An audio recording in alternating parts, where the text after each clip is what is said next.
Okay, this is number 34 in your book. And it says, so in this problem, one solution of the differential equation is given and find the general solution.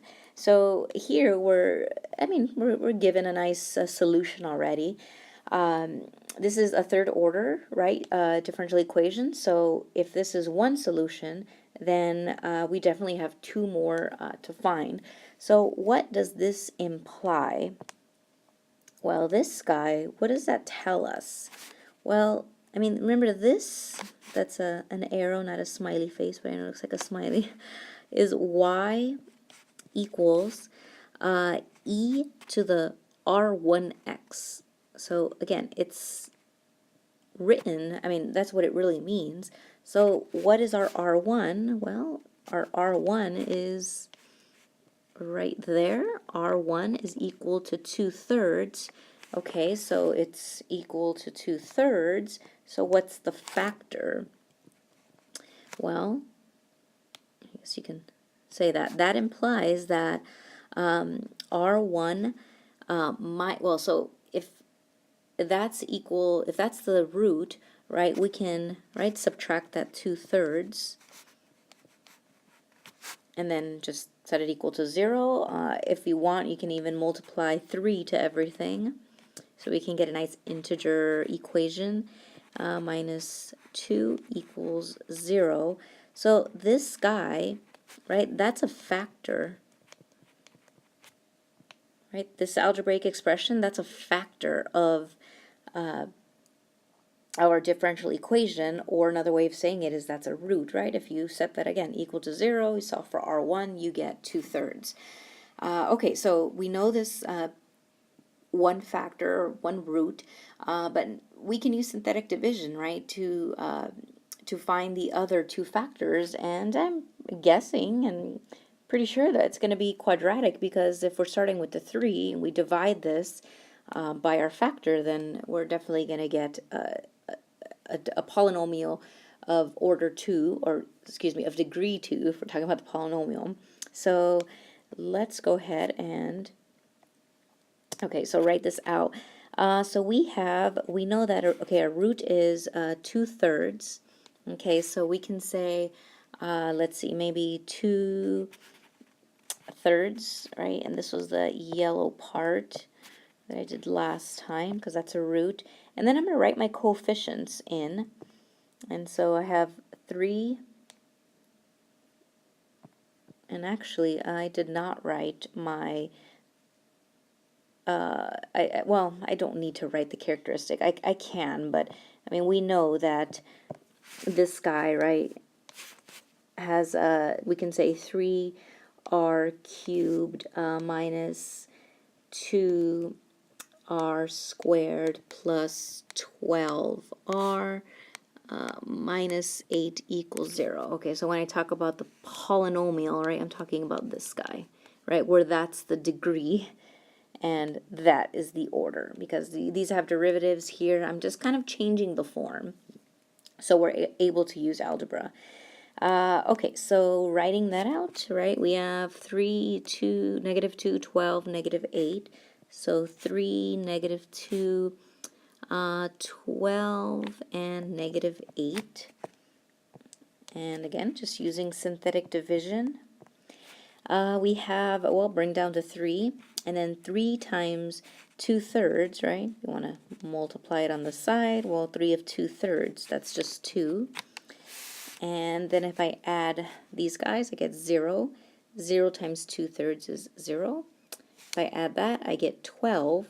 And now we get 12 of 2/3. Well, I mean, that's pretty easy. That's just 24 over 3, which is 8. And if I add these, I get a 0, which is great, because, I mean, we should get a 0 because this is a root. But what I wanted is this resulting, right? This is going to be our quadratic polynomial. So we have 3, well, 3r minus 2, right, from the first part. And then this guy, right, this guy is going to be 3r squared, because I started with a cube, so 3r squared plus 0r plus 12. Okay, so these two factors, right, if you multiply this out, you will get this, whoops, you will get this guy right here. Okay, so we're almost done here. Well, this, whoops, this, okay, so we know that's going to work, so check. So let me just work with this guy. We don't really need that 0 there. This is actually really, really nice. I can subtract both sides by, well, actually, I can factor a 3 out if I want. Let's go ahead and do that since I'm practicing factoring techniques. GCF is 3. And I can divide 3 from, let's see, wait, 3 times 4 is 12. And I get 3 r squared plus 4. I'm dividing everything by 3, so that's 0. R squared equals negative 2. So r equals plus or minus negative 2, radical negative 2, or plus or minus radical 2i. So again, this really, so I found r1, r2, r3. This is really 0 plus root 2i, and this is 0 minus root 2i. So here are my complex roots, right? They have to be in a plus bi form. So I know what a is. A is 0 and b is radical 2. So now we can use, again, our complex roots theorem. And page, again, 131. And so we have, well, we can go ahead and start writing that. The first, I mean, the root was given, we had what, I think it was 2/3. So C1e to the 2/3, or 2x over 3, right? But we wanted to find the other two roots. So now we found them. So now we're just going to rewrite it in terms of a function of x. So it's e to the ax. So e, well, a is 0 times x. C1 cosine b, well, that's just root 2x plus, and actually I should be C2, C3